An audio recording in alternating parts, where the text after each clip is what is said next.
হুজুর আমি যা পড়ি সব ভুলে যাই, কি করলে ভুলবো না?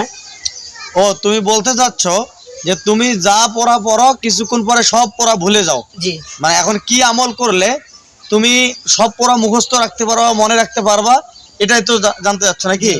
আচ্ছা ঠিক আছে, তুমিও শিখো, পাশাপাশি আমার যারা ফলোয়ার্স রয়েছে, আমার সাপোর্টার যারা রয়েছে, বা আমার ভিডিও যারা প্রতিনিয়ত দেখে, তারাও একটু শিখুক, ঠিক আছে না? জি আচ্ছা দর্শক শ্রোতা, এমন অনেক লোক আছে যারা আমার কাছে আসার পরে বলে যে হুজুর আমার সন্তানটা পড়তে পারে না, আমাকে একটা তাবিজ দেন, বা আমার সন্তান পড়ালেখা করতে চায় না, আমাকে একটা তাবিজ দেন, বা আমার সন্তান পড়ে ঠিকই কিন্তু মাথায় রাখতে পারে না, আমাকে একটা তাবিজ দেন।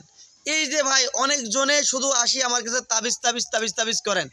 আসলে তাবিজ দিয়ে যদি পড়ালেখা হতো বা সব কিছু সমাধান হইতো, তাহলে বড় বড় শিল্পপতি বা বড় বড় যারা টাকাওয়ালা রয়েছে, সম্পদওয়ালা, তারা বড় বড় পীর বুজুর্গ বা বড় বড় হুজুরদের কাছ থেকে তাবিজ নিয়ে যায়, সন্তানের গলায় ঝুলে দিত, বাস তারা শিক্ষিত হয়ে যাইতো, এত কষ্ট করে পড়ালেখার দরকার হইতো না। ভাই তাবিজ দিয়ে কোনো কাজ হয় না। আপনি যদি আপনার সন্তানকে সঠিকভাবে আমল করাতে না পারেন, বা আপনি পিতামাতা হয়ে আপনি যদি আমল করতে না পারেন। তো দর্শক শ্রোতা, এখন মূল কথায় চলে আসি। তাবিজ দিয়ে যখন পড়ালেখা মনে থাকবে না, পড়ালেখা হয় না, বা পড়ালেখা যেটা ভুলে যায় এটা মনে রাখতে পারে না, তাবিজ দিয়ে যেহেতু কাজ হবে না, তাহলে আপনি কি আমল দিয়ে মনে রাখতে পারবেন?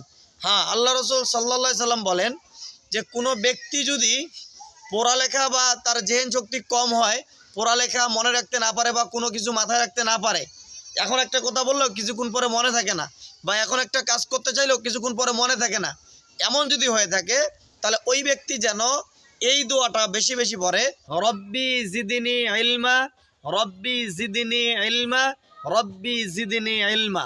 অর্থ হলো, আয় আমার রব, আয় আমার আল্লাহ, আমার মেধা শক্তি, আমার জেহেন শক্তি আপনি বাড়াইয়া দেন। এই দোয়াটা কেউ যদি বেশি বেশি পড়ে, তাহলে আল্লাহ তাআলা তার স্মরণশক্তি বাড়িয়ে দিবেন। আল্লাহ আমাদের সবাইকে আমল করার মতো তৌফিক দান করুক, আমিন।